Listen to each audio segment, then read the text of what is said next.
And yet I have COVID and I'm heartbroken because I'm getting divorced.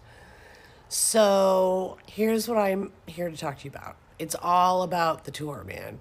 Just freaking get me to opening night in Des Moines. And Omaha is not selling well. Omaha, first of all, there's not enough people there. Okay, so I'm playing Omaha, Nebraska in February. So I need comedy fans to come out and see me.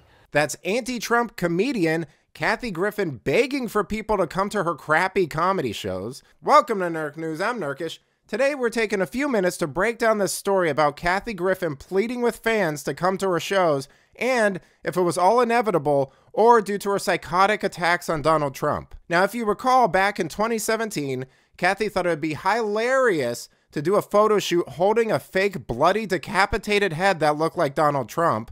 And let's say it didn't go well for her. Kathy Griffin in that image. President Trump's responding right now.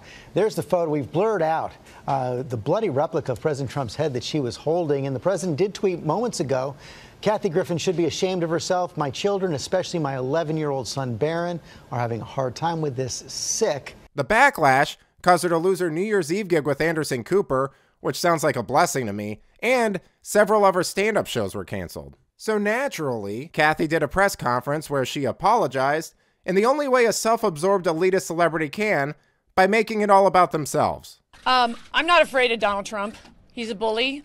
I've dealt with older white guys trying to keep me down my whole life, my whole career.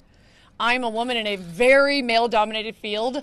I love what I do. I love making people laugh more than anything in the world. And I have learned over the years that sometimes when you do stand-up, sometimes people want, a joke that's out there and a little crazy. So regarding the image that I participated in, that apology absolutely stands. I feel horrible.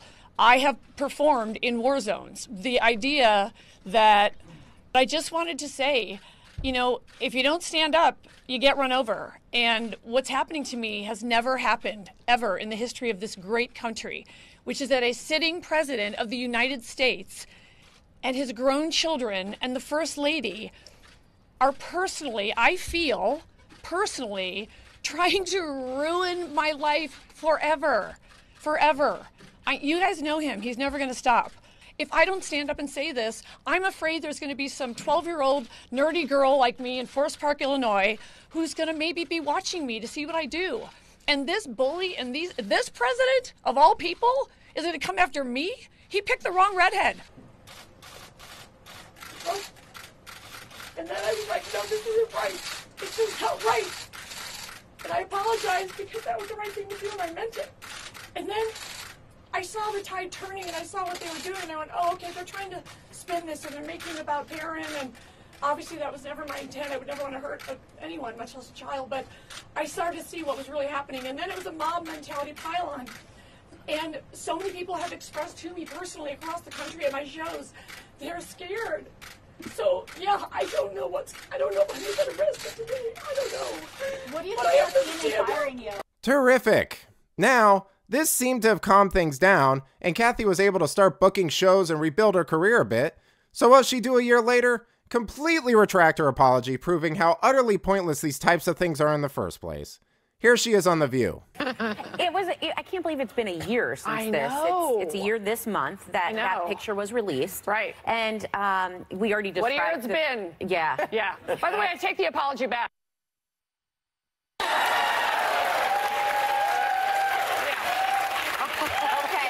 We're going to need to ding that bell if that happens again, Kathy. And the sons, Don Jr. and Eric, or as I called them, Eddie Munster and date rape. Look, I'm not holding back on this family. This president is different, and I have been through the mill, and so now I'm back on the road. I sold out Carnegie Hall in less than 24 hours.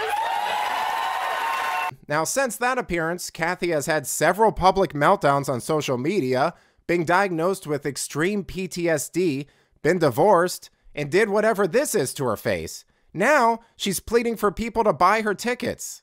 Call me crazy, but I think things seem to be on the up and up.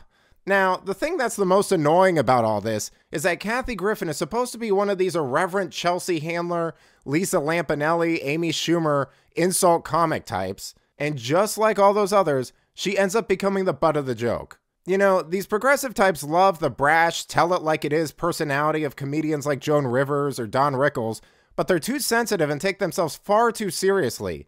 They can dish it out, but they cannot take it. It's basically the personification of that person crying behind a smug mask meme. So you get what you give, Kathy. I hope it was all worth it. But let me know what you think. Was Kathy's downfall due to Trump derangement syndrome? Was there ever a long-term viable career path for somebody this crazy? What's going on with her face?